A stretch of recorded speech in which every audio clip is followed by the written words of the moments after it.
Assalamualaikum warahmatullahi wabarakatuh. Perkenalkan, nama saya Kami Sulistianingsih. Buya, tadi di awal saya sempat membacakan puisi Buya tentang kereta masa lalu. Setelah saya baca, setelah saya lihat-lihat, itu sepertinya sama dengan menu yang kita makan hari ini ya Buya ya, menggapai ridhonya. Dimana di situ katanya masa lalu tidak akan kembali. Masa depan masih bukan milikmu karena belum terjadi, belum datang. Yang menjadi milikmu adalah hari ini, sekarang, di sini dan ini. Yang menjadi pergolakan dalam diri saya adalah di saat masa lalu itu kita harapkan tidak menjadi hal yang pahit gitu ya. Tapi ternyata kan tidak semuanya, tidak semudah yang diomongkan dan disampaikan gitu ya. Masa lalu itu tinggalkan saja di belakang gitu. Tapi kenyataannya masa lalu itu kan seperti bayang-bayang yang akan selalu mengikuti kemanapun kita pergi gitu kan. Jadi bagaimana caranya supaya kita tuh mendapatkan ridhonya Allah itu ya. Walaupun tadi saya baca, tuliskan di kertas secari kertas, tuliskan destinasimu dari A sampai Z gitu ya. Lalu tuliskan semua kesulitan dan lalu solusi dan cara mengantisipasinya. Nah sekarang bagaimana caranya agar kita itu menjadi lebih ridho terhadap semua yang Allah berikan kepada kita. Terima kasih Buya. Assalamualaikum warahmatullahi wabarakatuh.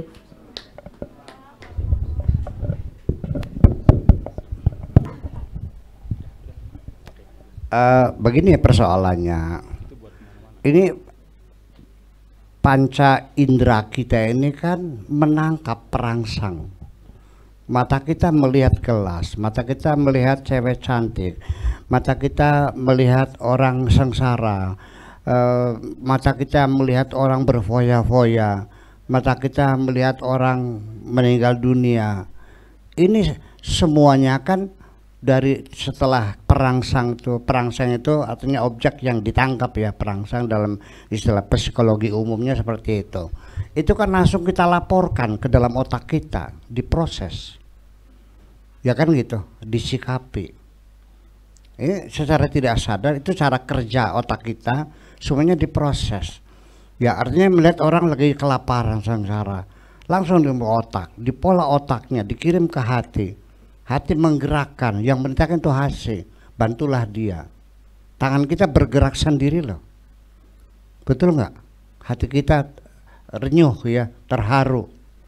Nah, kita melihat sesuatu yang indera kita, mulut, hidung kita mencium sesuatu yang bau busuk, sampai muntah kok. Kita tidak ingin muntah, tapi ya kita muntah. Itu semua diproses otak. Nah, semua peristiwa yang ada itu adalah tidak pergi, dia direkam dalam memori. Dalam otak itu ada bagian namanya memori. Nah itu semuanya dari kita mulai kecil sampai sekarang itu semuanya tersimpan di dalam memori. Lalu bagaimana?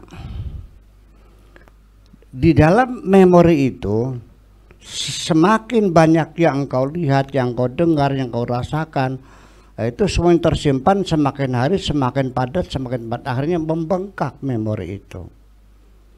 Nah, ketika memori membengkak, ini emosi yang di sampingnya akan tersentuh juga. Ya, akan mengganggu emosi kita, breakdown nervous ya. Saraf kita terganggu, mudah marah, anak digebukin, istri dicaci maki, piring dibanting, ya sehingga tidak nyaman hidupnya. Bukan hanya dia, tapi orang sekitarnya juga ikut tidak nyaman. Ya, marah dari rumah dibawa ke kantor, marah di kantor bawa ke rumah. Ya, kerja di kantor pikirannya ke rumah, lagi di rumah pikirannya Terjadi gitu gak? Kekacauan semuanya itu. Itu kan Anda merasa nggak ini sebagai penderitaan hatimu itu? Nah kalau sudah emosinya terganggu, otaknya juga off jadinya. Ini dalam psikologi emosi seperti itu. Jadi gimana? Ya sudah, lupakan saja. Bagaimana caranya? Ya dikuras dong. Dikuras, dibuang, sudah, ngapain disimpan-simpan. Jadi memang sesungguhnya ada satu kenikmatan Allah yang perlu kita syukuri juga. Bahwa kita diberi 20% dari gejala-gejala jiwa kita ini, 20% itu lupa. Kalau kita tidak dikasih lupa, kita udah sinting semua kok. Terus saya enggak. Untung yang ukurannya pas 20% gitu. Ya, kalau kelebihan berbahaya, kalau kurang juga kita nggak bisa tidur. Nggak bisa tidur, nggak bisa makan. Oh, pusing terus gitu. Iya. Ya, kepala berdenyut-denyut, kuping penyenggrebek dan sebagainya dan sebagainya. Nah, dikuras. Tetapi sebelum kita menguras memori itu sendiri, sesungguhnya kita bermain dengan waktu saja juga sebetulnya sih, asal kita kondisinya normal saja jiwa kita, itu semuanya, semua kenangan itu semua akan mengendap dengan sendirinya. Suami meninggal, ya mungkin 1 minggu kita masih, air mata kita masih basah, 2 minggu sudah mulai mengering, sebulan sudah mulai beradaptasi, 3 bulan, 6 bulan kawin lagi. Betul nggak? Dengan waktu, betul nggak? Iya, iya. Banyak memori yang akan turun sampai ke ruangan unconsciousness, ruang bawah sadar, sampai di dasar kesadaran yang disebut dengan verdrongen kompleken. Ya. Nah, akan tetapi terkadang di luar keinginan kita dan tanpa dipanggil, kenangan-kenangan lama itu muncul sendiri ke permukaan, mereproduksi sendiri. Datangnya kadang-kadang tidak tahu waktu. Kita sedang nyetir mobil lagi ke Jakarta, kok tiba-tiba rasa jengkel muncul. Padahal kita lagi nikmati rokok gudang garam, mendengarkan lagunya Celine Dion, melihat pemandangan-pemandangan di jalan yang nyaman. Kok tiba-tiba kesel banget sih? Itu ada sesuatu memori lama yang muncul kembali. Ya, bukan setahun 2 tahun, berpuluh tahun masih sering muncul. Orang yang dulunya kecanduan ngadu jago, berjudi, sabung, jago, sudah bertobat di tangan saya, sudah baca syahadat lagi dah gitu. Masih sering di malam hari jagonya nongol lagi di kepalanya kok. Yang dulunya suka mabok-mabokan juga sama. Nah, ketika mengulangi itu namanya penyakit kambuh. Balik maning, nyopet maning. Ya, balik lagi seperti dulu lagi. Ya, melacur aja tiap hari begitu. Nah, itu semacam itu. Jadi artinya bahwa kita mencoba di samping dengan kita bermain dengan waktu, kita juga mencoba untuk mengalihkan perhatian supaya lebih cepat mengendap. Tapi tetap mengendap, tidak hilang, masih tetap mengendap dengan cara mengalihkan perhatian. Dengan apa? Yaitu mencari kesibukan-kesibukan. Ya, berolahraga, baca buku yang banyak, sering silaturahmi. Kalau perlu ya ke Grage Mall, ya sebelanja seadanya, beli softtek aja juga boleh dah. Boleh nggak beli softtek aja? Boleh lah, yang penting kita keluar lah, nggak usah pakai motor, jalan kaki, biar capek. Sebab kalau badan kita capek terkuras, kita lelah, mata ngantuk, tidur kita lelap. Itu salah satunya. Tapi itu nanti bisa muncul lagi. Nah, kemudian kita juga belajar mengendalikan emosi. Dan ini terpuji sekali dalam Al-Quran, wal kadhiminal ghaidha wal afina 'anil nas. Jadi kita tidak suka kepada seorang teman karena kelakuannya yang menyakitkan hati. Tapi ini forumnya lagi dalam keadaan pertemuan yang terhormat semacam ini. Ya, kita sembunyikan, kita tahan kemarahan kita.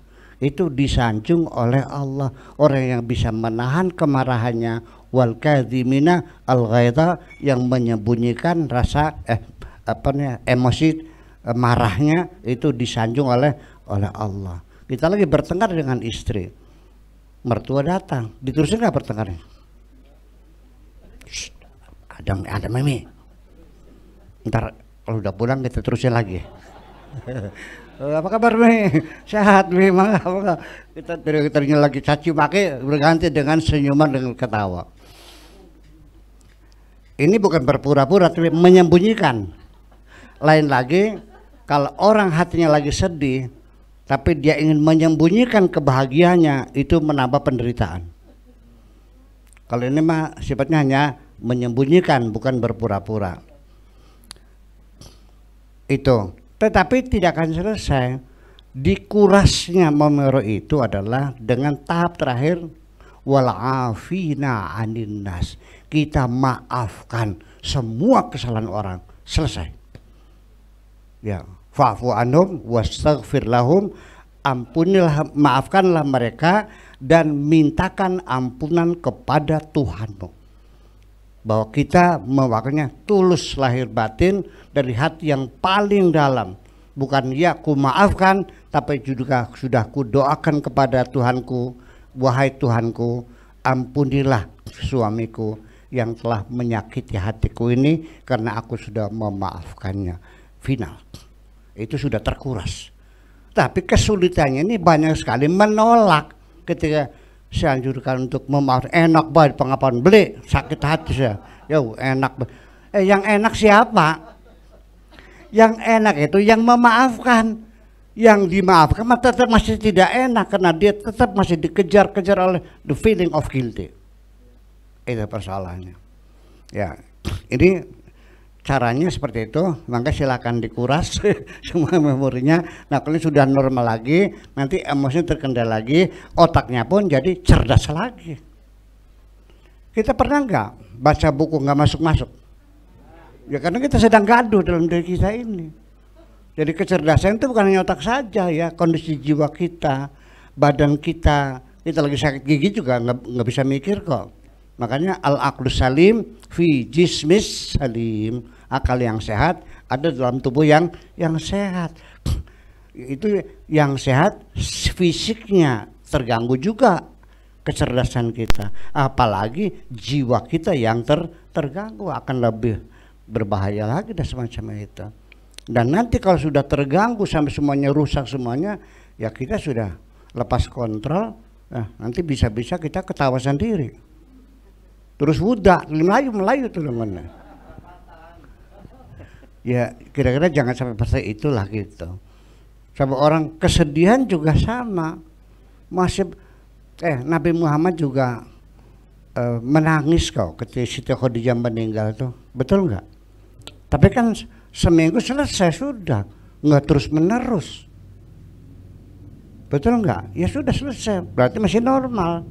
Nah itu karena ada 20% lupa itu. Itu anugerah dari Allah Subhanahu wa taala. Jadi caranya begitu. Untuk mendetailnya nanti masalah psikologi memori itu bisa nanti dikonsultasikan secara face to face. Oke, kita aja kira-kira.